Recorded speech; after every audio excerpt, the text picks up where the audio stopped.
उत्तराखंड में आप सभी का बहुत स्वागत है और मैं हूं आपके साथ अमनदीप। चलिए खबरों में आगे बढ़ेंगे। लैंसडाउन के रिखणीखाल इलाके में बाघ की दहशत खत्म होने का नाम नहीं ले रही है।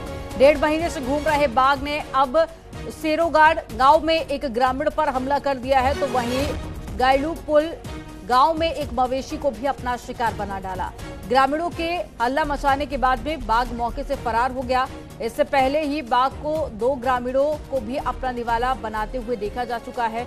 वहीं इलाके में शाम होते ही कर्फ्यू जैसा माहौल हो जाता है, तो वहीं मामले में वन विभाग की ओर से ग्रामीणों की सुरक्षा के लिए कोई व्यवस्था नहीं की गई है, जिसे लेकर ग्रामीणों में खासा आक्रोश है। लैंसडाउन विधायक दिलीप रावत ने भी वन विभाग पर ग्रामीणों की सुरक्षा में कोताही बरतने के आरोप भी लगाए। उन्होंने कहा कि मामले में कॉर्पोरेट प्रशासन को भी गंभीरता के साथ में एक्शन लेना चाहिए। जहां मूवमेंट है बाकी वो गढ़वाल डिवीजन जरूर है, लेकिन वो पूरी सीमा है कॉर्पोरेट पार्क से लगी हुई है और महज 20-30 कदम दूर जो है गढ़वाल डिवीजन आता है। तो मैं समझता हूं कि कॉर्पोरेट पार्क के पूरे प्रशासन को इसको गंभीरता से लेना चाहिए। कल कोई गंभीर घटना हो तो उसका जो खामियाजा भुगतना पड़ेगा कॉर्पोरेट पार्क को। और मैं समझता हूं कि आज कॉर्पोरेट पार्क हमारे लिए विधानसभा लैंसडाउन के लिए अभिशाप बन चुका है। और ज्यादा जानकारी के साथ में लैंसडाउन से अनुपम भारद्वाज लाइव जुड़ गए हैं। अनुपम, क्या कारण कि एक के बाद एक कई सारे घटनाक्रम सामने आ चुके हैं, लेकिन उसके बावजूद भी वन विभाग की टीम बाघ को नहीं पकड़ पा रही है? देखिए, तकरीबन 2 महीने का समय होने वाला है, क्योंकि 13 तारीख की पहली घटना थी अप्रैल में और अब 13 तारीख को 2 महीने पूरे उस इलाके में बाघ को हो जाएंगे। 3 बाघ पूरे इलाके में घूम रहे थे, जिसको 1 बाघ को पकड़ लिया गया था, लेकिन 2 बाघ अभी भी उसी इलाके में घूम रहे हैं। हम लोग खुद उस इलाके में पहुंचे थे, उस गांव में भी पहुंचे थे, डला गांव में, लेकिन हमने खुद अपने रिपोर्ट में भी दिखाया कि किस तरीके से 10 कदम की दूरी पर गांव के बाघ घूम रहा है। और ये रोज का लोगों के जो रोज है, लोग घरों से बाहर निकल रहे हैं, तो कब किस पर बाघ अटैक कर दे ये कहा नहीं जा सकता। तो एक बड़ा खतरा पूरे इलाके में फैला हुआ है, लेकिन खास तौर पे जो वन विभाग सबसे बड़ा जिम्मेदारी जिसकी होनी चाहिए थी, वो कहीं ना कहीं एक बड़ी लापरवाही उसके सामने देखने को मिल रही है, क्योंकि वन विभाग की कोई भी टीम हमें मौके पर नहीं मौजूद दिखी थी। और यही वजह है कि एक के बाद एक घटनाएं सामने आ रही है और एक बार फिर से बाघ ने एक इंसान पे अटैक किया है। हालांकि उनकी जान बच गई, लेकिन पंजे के निशान उनके पैरों पर लगे हैं। और इसी तरीके से लोग रोज घरों से बाहर निकलते हैं, लेकिन डर सबसे बड़ा यही सताता रहता है कि वो घर वापस लौटेंगे या नहीं लौटेंगे, क्योंकि बाघ का आतंक लगातार उस पूरे इलाके में फैला हुआ है।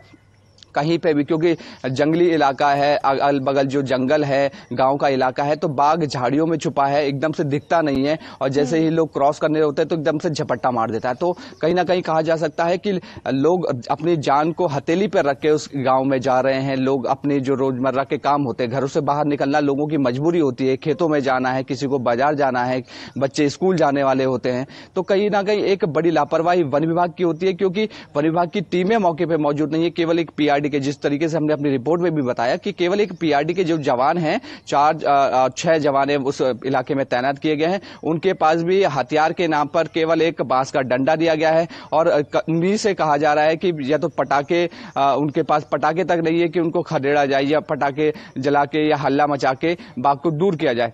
लेकिन तो जो पीआरडी के जवान है खुद इस बात को स्वीकार रहे हैं कि समाधान निकाला जाए, क्योंकि बाघ को पकड़ना ही कोई समाधान नहीं है। तमाम जानकारी साझा करने के लिए बहुत शुक्रिया आपका। और केदारनाथ मंदिर के करीब 3 किलोमीटर पीछे एवलांच हुआ है।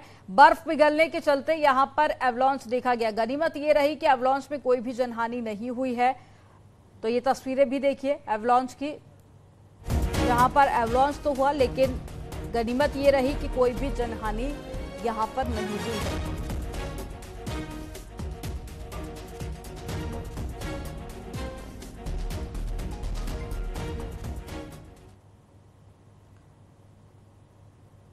देहरादून से बड़ी खबर आ रही है, जहां पर आज कार्यक्रम क्रियान्वयन समिति की बैठक होगी और सीएम पुष्कर सिंह धामी ये समिति की बैठक लेंगे। मीटिंग में सरकार के प्रोग्राम की रिपोर्ट लेंगे सीएम और सचिवों के जिलों के दौरे पर भी चर्चा की जाएगी। तो मुख्यमंत्री पुष्कर सिंह धामी सुबह 11:30 बजे बैठक लेंगे और इस बैठक में तमाम सचिव शामिल होंगे।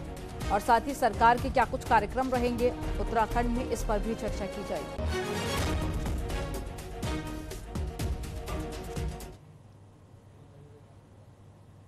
देहरादून में सीएम धामी ने बागवानी को लेकर एक मीटिंग की। सीएम धामी ने मीटिंग में निर्देश दिए कि बागवानी को लेकर मिशन मोड पर काम होना चाहिए। सीएम धामी ने कहा कि अधिकारी सिर्फ मीटिंग में कोरम पूरा करने का जरिया नहीं है, विभागों के काम को जमीन पर उतारने का प्रयास करें। 2030 तक बागवानी से 3000 करोड़ कमाई का टारगेट दिया गया है।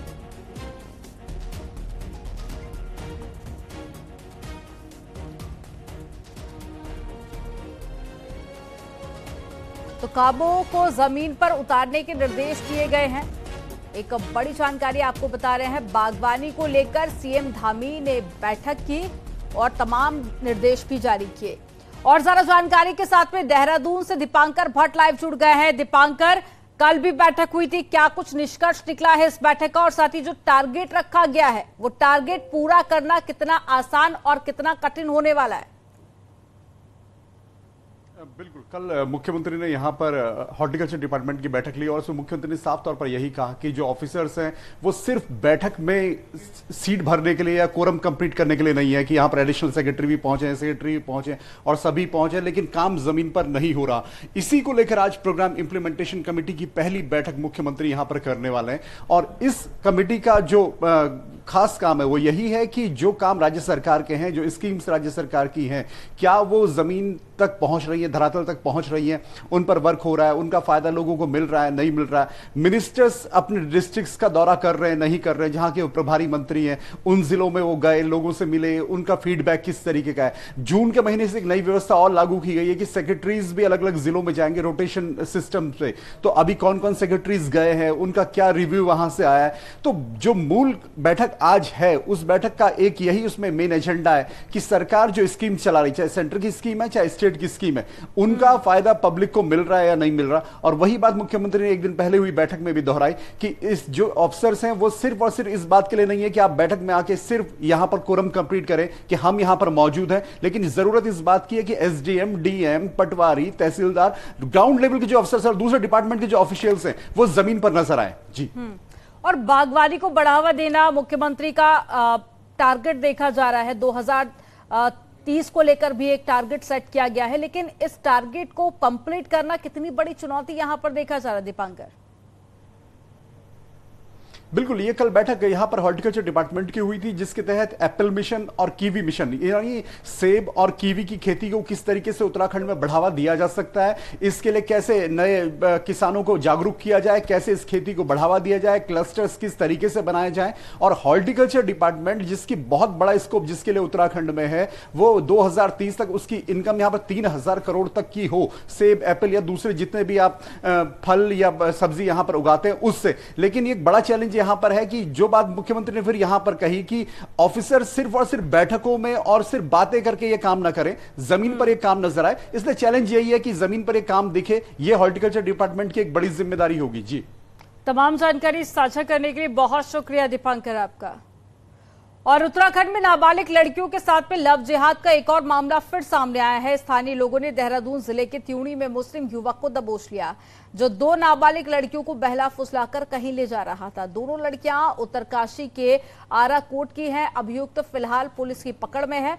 लड़कियों के परिवार वालों ने समय पर एक्शन के लिए हिंदूवादी संगठनों का आभार जताया। बंद करो, मानव तस्करी बंद करो, बंद करो। फ्री फायर खेलते खेलते वो बच्चों को फंसाया गया था, उसने फंसाया था।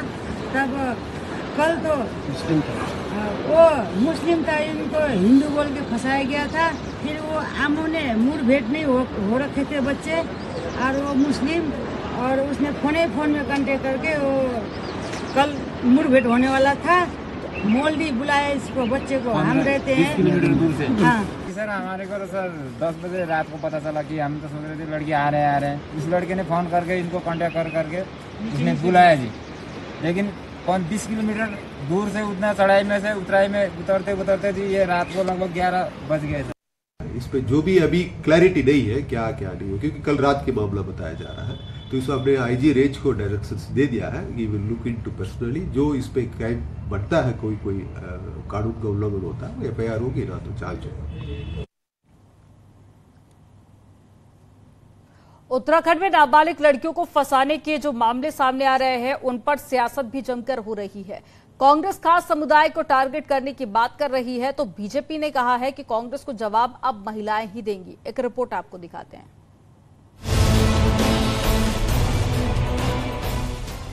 उत्तराखंड में पुरोला, गौचर और त्यूणी में 26 मई के बाद लड़कियों को भगाने के 3 मामले सामने आए, जिसमें 3 बड़ी समानताएं भी हैं।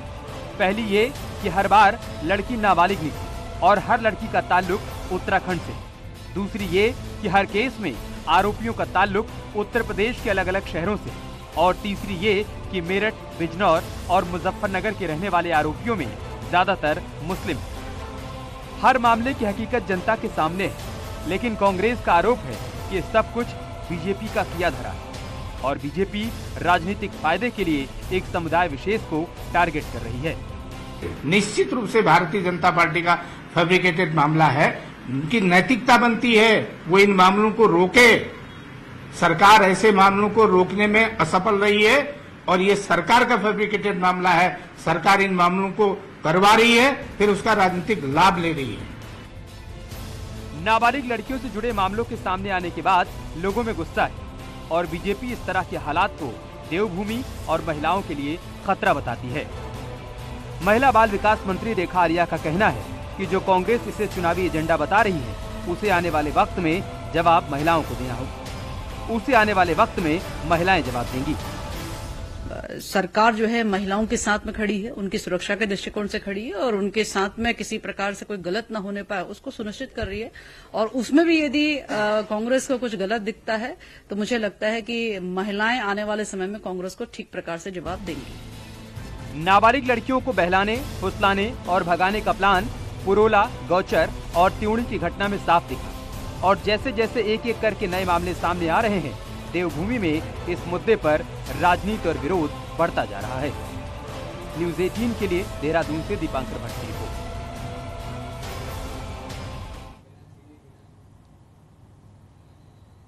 यूके SSS पेपर लीक मामले में मुख्य आरोपी हाकम सिंह को हाईकोर्ट से बड़ा झटका लगा है। हाईकोर्ट ने पेपर लीक के मुख्य आरोपी हाकम की जमानत याचिका को खारिज कर दिया। हाकम की जमानत याचिका खारिज होने के बाद में जेल से बाहर आने का रास्ता फिलहाल बंद हो गया है। निचली अदालत से हाकम सिंह की 7 दिसंबर 2022 को जमानत खारिज होने के बाद में हाकम सिंह ने हाईकोर्ट में जमानत के लिए अर्जी दायर की थी, जो कि कोर्ट ने खारिज कर दी है। उसका कहना था कि हाकम सिंह के खिलाफ कोई अपराध नहीं बनता, जबकि कई अभ्यर्थियों ने, कई गवाहों ने उसके खिलाफ बयान दिए हैं। उसको देखते हुए माननीय उच्च न्यायालय ने उसकी जमानत याचिका खारिज कर दी। SIT ने क्या तर्क दिया? SIT का कहना था कि इस पे भ्रांति भी है तथा ये लगातार अभियुक्त के साथ और अभ्यर्थियों के साथ संपर्क में था तथा अभ्यर्थियों ने इसके खिलाफ बयान दिया। बागेश्वर के कांडा क्षेत्र के जंगलों में आग लगने से हड़कंप मच गया। बताया जा रहा है कि आग बीते कई घंटों से लगी है, लेकिन मौके पर वन विभाग का कोई भी कर्मचारी नहीं पहुंचा है।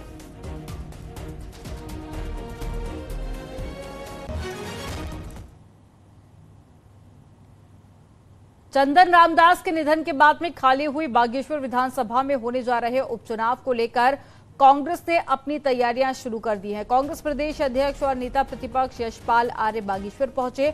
दोनों नेताओं ने पार्टी कार्यकर्ताओं को संबोधित करते हुए बीजेपी सरकार पर जमकर निशाना साधा और उपचुनाव में जुट जाने को कहा।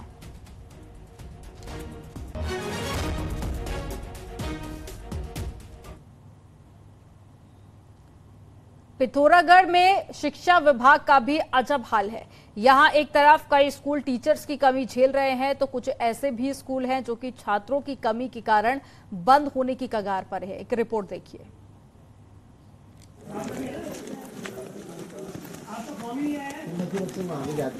पहाड़ में शिक्षा के लिए अधिकतर छात्र सरकारी स्कूल पर निर्भर हैं। बावजूद इसके सैकड़ों स्कूल में टीचर्स की कमी भी देखने को मिलती है, लेकिन अब ऐसे स्कूल भी सामने आने लग गए हैं जहां छात्रों की संख्या लगातार कम होने लग गई है, जिसके चलते कई स्कूलों को तो मर्ज किया जा रहा है तो कई बंद होने के कगार पर पहुँच गए हैं।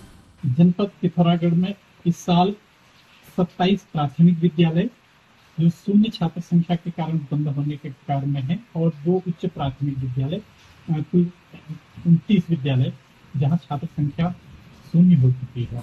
पिथौरागढ़ में बंद होने वाले स्कूलों में सबसे अधिक प्राथमिक स्कूल हैं, जो दुर्गम या अति दुर्गम इलाकों में मौजूद हैं। यहाँ 27 प्राथमिक स्कूलों में छात्रों की संख्या जारी हो चुकी है। मुनस्यारी में सबसे अधिक 12, कनाली छीना में 5, बिड़ में 4, बेरीनाग में 2 स्कूलों में छात्र संख्या शून्य हो गई है, जबकि डीडीहाट और धारचूला ऐसे स्कूल 1-1 हैं। इसके अलावा जिले में 2 उच्च माध्यमिक स्कूलों में भी छात्र संख्या शून्य हो गई है।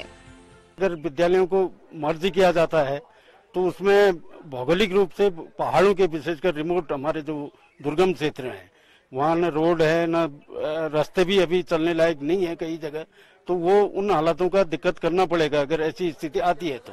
फिलहाल भले ही शून्य छात्र संख्या वाले स्कूलों को बंद किया जा रहा हो, लेकिन असल दिक्कत तब खड़ी होगी जब इन इलाकों में स्टूडेंट होने लगेंगे। ऐसे में बंद हो चुके स्कूलों को फिर से खोलना टेढ़ी खीर से कम नहीं होगा। तब के हालात में तय है कि छात्रों को दूर के स्कूल में जाना होगा। पहाड़ों में घर से दूर स्कूल की राह भी आसान नहीं होती है। न्यूज़ 18 के लिए पिथौरागढ़ से विजयवर्धन उप्रेती की रिपोर्ट। टेहरी के जिला अस्पताल बोराड़ी को अब पीपीपी मोड से हटाकर सरकार द्वारा खुद चलाया जा रहा है, लेकिन हालात फिर भी अब बदले नहीं है और संचालन के पहले ही दिन व्यवस्थाएं चरमराती हुई नजर आई हैं। दूर दराज से आने वाले मरीजों को स्वास्थ्य सुविधाएं नहीं मिलने के चलते खासी दिक्कतों का सामना भी करना पड़ा और बैरंग लौटना पड़ा, जिससे कि सबसे ज्यादा परेशानी ऑर्थो और अल्ट्रासाउंड के मरीजों को हुई है, जिन्हें कई घंटे भटकने के बाद भी स्वास्थ्य की सुविधाएं नहीं मिल रही है। हमें तो यहाँ पर बहुत दूर से आए, हम तो 40-45 किलोमीटर दूर से आए। ये डॉक्टर यहाँ पे मिले नहीं हमें, और पाँव में चोट भी लगी है, बड़ी दिक्कत हो रही है। तो इसके लिए आए थे, अल्ट्रासाउंड के लिए। क्या कह रहे हैं? नहीं, डॉक्टर कोई पता नहीं, डॉक्टर सब चले गए, कहाँ से अल्ट्रासाउंड हुआ यहाँ परेशानी हो गई यहाँ आने के लिए। व्यवस्थाएं तो बना दी गई हैं, इमरजेंसी सेवाएं हमारी सुचारू रूप से चल रही हैं, जिसमें डॉक्टर के ड्यूटी रोस्टर हफ्ते भर की लगा दी गई है। डॉक्टर्स वहाँ काम कर रहे हैं और ओपीडी में गायनी ओपीडी भी चल रही है, हमारी आई ओपीडी भी चल रही है। थोड़ा अल्ट्रासाउंड के में अल्ट्रासाउंडोलॉजिस्ट कल तक आ जाएंगे, सुबह पहुंच जाएंगे वो, तो कल से हमारे अल्ट्रासाउंड भी सुचारू रूप से चलने लगेगा। नैनीताल यातायात पर हाईकोर्ट ने बड़े आदेश दिए हैं। हाईकोर्ट की चीफ जस्टिस बेंच ने सरकार को कहा है कि हल्द्वानी में मॉडर्न मल्टी स्टोरी पार्किंग का निर्माण करके वहां से लग्जरी बसों से नैनीताल तक पर्यटकों को लेकर आए, और इसके साथ ही कोर्ट ने नैनीताल पालिका को माल रोड में ई रिक्शा चलाने के साथ ही गाड़ियों और अवैध फड़ों के अतिक्रमण को तत्काल हटाने को कहा।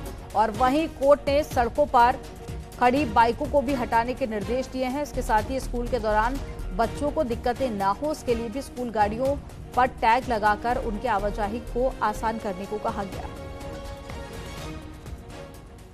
याची मंदिर में संख्या लोगों की बढ़ती जा रही है, जो भक्तजन है वो बहुत आ रहे हैं, उसकी वजह से भी उस रूट के में ट्रैफिक होने की वजह से सारे लोग इधर ही को आ रहे हैं, तो उस पर भी कोर्ट ने ऑर्डर पास किया है। और अब पहाड़ से जुड़ी हुई 10 बड़ी खबरें आपको दिखाते हैं फटाफट अंदाज में। 2025 में प्रयागराज में होने वाले कुंभ मेले को लेकर हरिद्वार अखाड़ा परिषद के संत जल्दी यूपी के मुख्यमंत्री योगी आदित्यनाथ से मुलाकात करेंगे। हाईकोर्ट ने रामनगर में कल होने वाले बार एसोसिएशन चुनाव को लेकर रोक लगा दी है। कोर्ट ने चुनाव अधिकारी जगदीश मासीवाल के काम करने पर रोक लगाई। अल्मोड़ा के न्यायालय में काम करते हुए 3 वकीलों ने 50 साल पूरे होने से सम्मान समारोह का आयोजन किया, जिसमें सुप्रीम कोर्ट के न्यायाधीश सुधांशु धूलिया मुख्य अतिथि के तौर पर शामिल हुए।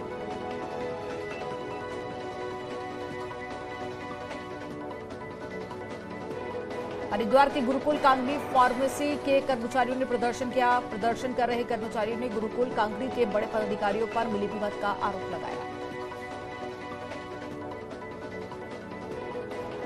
हरिद्वार में पार्किंग माफियाओं और कुछ अधिकारियों की मिलीभगत पर लगाम लगाने के लिए डीएम का फैसला। पार्किंग अलॉटमेंट में गड़बड़ी न होने के लिए डीएम ने एडीएम की अध्यक्षता में एक इंटीग्रेटेड कमेटी बनाई है।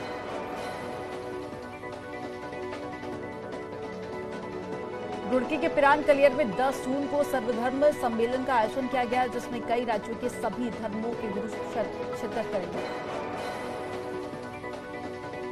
हरिद्वार में प्रस्तावित पॉ टैक्सी योजना के रूट का व्यापारी लगातार विरोध कर रहे हैं। व्यापारियों के एक गुट ने पॉ टैक्सी की शव यात्रा भी निकाली। शिक्षा सचिव रविनाथ रमन अल्मोड़ा जिले के दौरे पर हैं, जहां द्वाराहाट इंजीनियरिंग कॉलेज में जिले भर के अधिकारियों ने बैठक की। लैंसडाउन के रिक्तिकाल इलाके में बाघ ने सिरुगाड़ गांव के एक ग्रामीण पर हमला कर दिया। ग्रामीण खेतों से घर की ओर जा रहा था। पर्यटन सीजन के बाद अब मानसून की चुनौती जिला प्रशासन के लिए बनी हुई है। 15 जून से बारिश शुरू हो जाएगी। और चलिए यहां रुकेंगे एक छोटे से ब्रेक के लिए। आप देखते रहिए न्यूज़ 18।